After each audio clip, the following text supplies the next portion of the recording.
Hi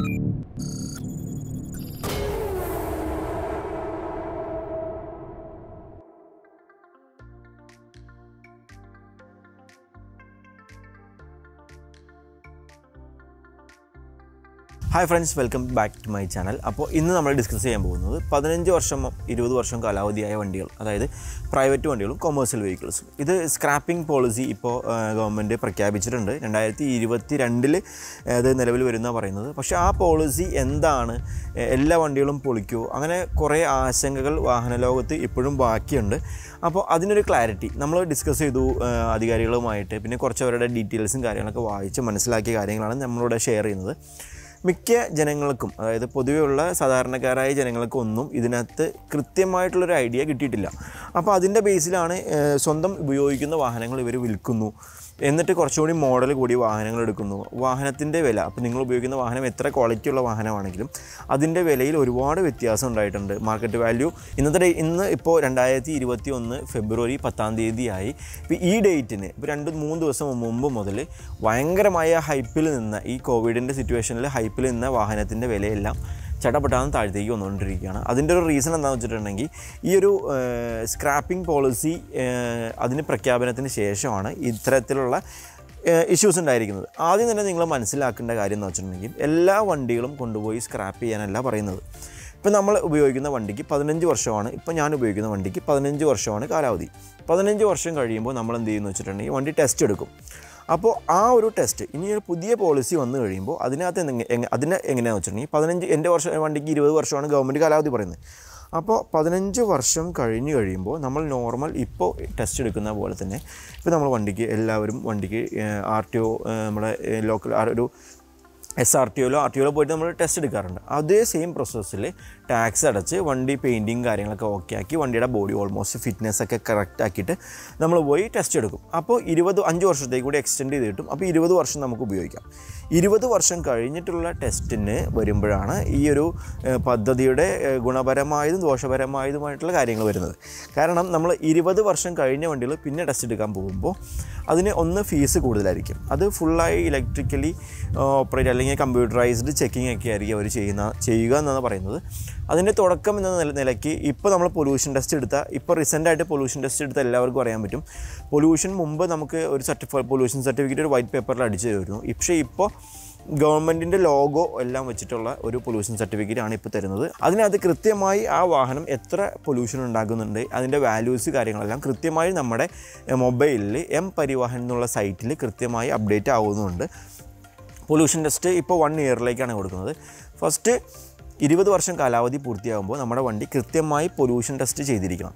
body, engine, oil leaks, tyre, അതിൻ്റെ painting, almost വണ്ടിയുടെ fitness ഏതെല്ലാം രീതിയിൽ കൃത്യമായി ചെക്ക് ചെയ്യാൻ പറ്റുമോ അത്തരത്തിൽ നമ്മൾ സ്വന്തം കയ്യിൽ നിന്ന് പൈസ മുടക്കി കമ്പ്യൂട്ടറൈസ്ഡ് ആയിട്ടുള്ള സംവിധാനത്തിൽ നമ്മുടെ വണ്ടി ചെക്ക് ചെയ്ത് നമ്മുടെ വണ്ടി ഫിറ്റ് ആണെങ്കിൽ തീർച്ചയായിട്ടും നമുക്ക് നെക്സ്റ്റ് 5 ഇയേഴ്സിന് കൂടി നമുക്ക് ടെസ്റ്റ് കിട്ടും.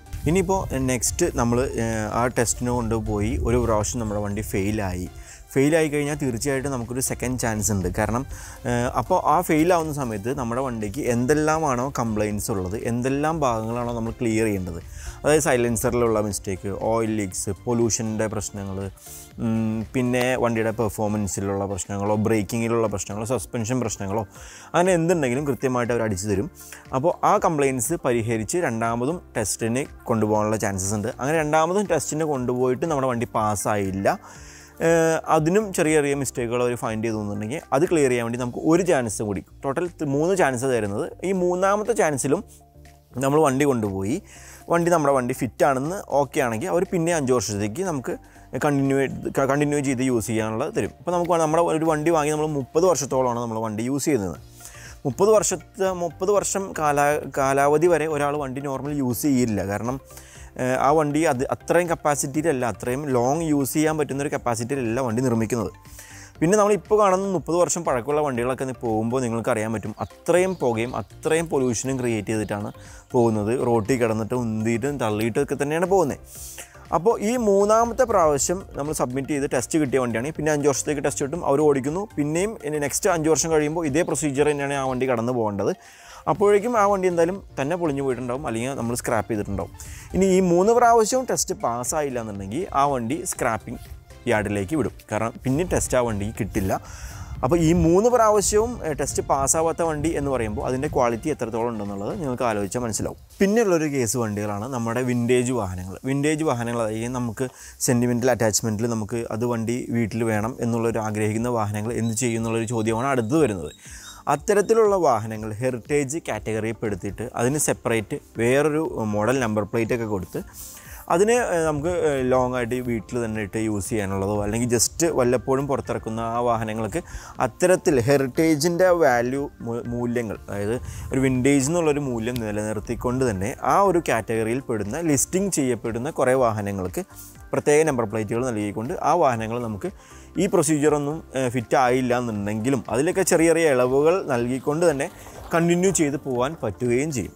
ചുരുക്കി പറഞ്ഞിട്ടുണ്ടെങ്കിൽ ഒരിക്കലും നല്ല ക്വാളിറ്റി ഉള്ളൊരു വണ്ടിയാണ് നമ്മൾ ഉപയോഗിക്കുന്നത്, അതൊരിക്കലും പൊളിക്കേണ്ടി വരും എന്നുള്ളതിനെ കുറിച്ചിട്ട് ആരും വറി ചെയ്യേണ്ട ആവശ്യമില്ല.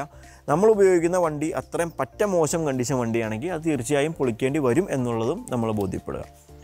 പിന്നെ ഒരു കാര്യം പറയാനുള്ളത്, എല്ലാ വർഷവും എല്ലാ ഇയറിലും 2011-12 കാലഘട്ടം മുതൽ ഞാൻ എല്ലാ വർഷവും ഞാൻ കേൾക്കുന്ന ന്യൂസാണ് ഈ ഒക്ടോബർ, നവംബർ, ഡിസംബർ, ജനുവരി, ഫെബ്രുവരി, മാർച്ച്, അതായത് ഇയർ എൻഡിങ് സെയിൽ ന്യൂ കാറിന് കൂടുന്ന സമയം, ഓഫറുകളൊക്കെ പ്രഖ്യാപിക്കുന്ന സമയം, ഇയർ ബാക്ക് വാഹനങ്ങൾ വിറ്റൊഴിക്കുന്ന സമയം. അതായത് ജനുവരി ഒക്കെ ആകുമ്പോൾ 2020 മാനുഫാക്ചറിങ് വണ്ടി ഉണ്ടാവും, 2021 ഓഫറിൽ സെയിൽ ചെയ്യും. ഈ ഇയർ എൻഡിങ് ആകുമ്പോൾ ആ വർഷം മാനുഫാക്ചർ ചെയ്ത വണ്ടി മാക്സിമം സെയിൽ ചെയ്യാൻ വേണ്ടിയിട്ട് അതും സെയിൽ ചെയ്യും.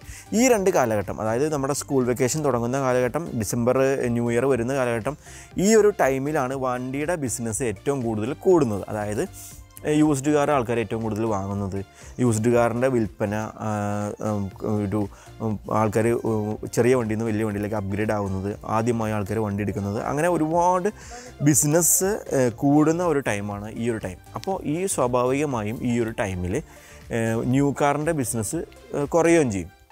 അപ്പോൾ അത്തരത്തിൽ ന്യൂ കാറിൻ്റെ ബിസിനസ് കുറയുമ്പോഴാണ് ഈ മഞ്ഞപ്പത്രം, മെയിനായിട്ടുള്ള ചെറിയ ചെറിയ വലിയ പത്രങ്ങളൊക്കെ ചെറിയ ചെറിയ കോളം ന്യൂസുകളിടുമ്പോൾ മഞ്ഞപ്പത്രങ്ങളൊക്കെ വലിയ ന്യൂസ് ഇടും. പിന്നെ സോഷ്യൽ മീഡിയയിൽ ഫുള്ള് സ്ക്രാപ്പിനെ കുറിച്ചിട്ടായിരിക്കും. കാരണം വണ്ടി പൊളിക്കാൻ പോകുന്നു, അടുത്ത മാസം നിതിൻ ഗഡ്കരി ഇത് പ്രമേയം അവതരിപ്പിക്കും, പിന്നെ എല്ലാ വണ്ടിയും പൊളിക്കും എന്ന് പറഞ്ഞ ന്യൂസ്.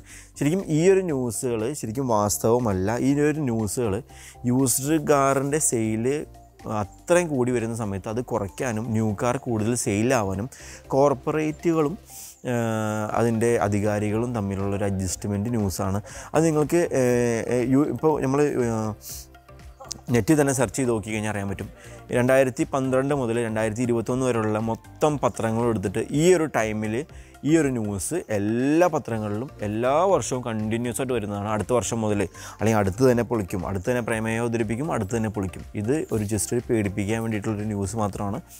ലക്ഷ്യം എന്താണെന്ന് വെച്ചിട്ടുണ്ടെങ്കിൽ ഇവർ കമ്പൈൻ ചെയ്തിട്ട് മാക്സിമം സെയിൽ വർദ്ധിപ്പിക്കുക, ഇവരുടെ ന്യൂ കാറിൻ്റെ സെയിൽ വർദ്ധിപ്പിക്കുക, യൂസ്ഡ് കാറിൻ്റെ സെയിൽ കുറയ്ക്കുകയും ചെയ്യുക. കാരണം ന്യൂ കാർ സെയിലായിക്കൊണ്ടിരിക്കുമ്പോഴാണ് ഇവർക്ക് വലിയ വലിയ കോർപ്പറേറ്റുകൾക്കൊക്കെ ബെനിഫിറ്റ് ഉണ്ടാവുള്ളൂ. അപ്പോൾ ചെറുകിട വ്യവസായങ്ങൾ, ചെറുകിട സംരംഭങ്ങൾ, അതായത് ഇപ്പോൾ ഈ 15 വർഷമായ വണ്ടികളെല്ലാം പൊളിച്ചു പോകുകയെന്ന് പറയുമ്പോൾ 15 വർഷമായ വണ്ടികൾ പൊളിച്ചു പോകുമ്പോൾ എന്തൊക്കെ സംഭവിക്കുന്നു വെച്ചിട്ടുണ്ടെങ്കിൽ നമ്മുടെ പെയിൻറ്റിങ്, ടിങ്കറിങ്, സ്പെയർ പാർട്സിൻ്റെ ബിസിനസ്, അത്തരത്തിൽ ഒരുപാട് ചെറുകിട വ്യവസായങ്ങളും ഈ ഫീൽഡിൽ ജീവിക്കുന്ന ലക്ഷക്കണക്കിന് ആൾക്കാർക്ക് തൊഴിൽ നഷ്ടവും, ഒരുപാട് പട്ടിണി, ദാരിദ്ര്യം, ഈ ബുദ്ധിമുട്ട്, കഷ്ടപ്പാട് ഇതെല്ലാം ഇപ്പോൾ കൂടിക്കൊണ്ടിരിക്കുകയാണ്. അതിൻ്റെ കൂടെ ഒരു കുറച്ചും കൂടി ലെവലിൽ കൂടിപ്പോവും. അപ്പോൾ നിങ്ങൾ ശരിക്കുമുള്ള യാഥാർത്ഥ്യം മനസ്സിലാക്കുക. കയ്യിലുള്ള വാഹനങ്ങൾ നല്ല വാഹനങ്ങളാണെങ്കിൽ ഒരിക്കലും വിറ്റ് ഒഴിവാക്കേണ്ടതില്ല. ടെസ്റ്റ് കിട്ടും, ആരും ടെൻഷൻ അടിക്കേണ്ട.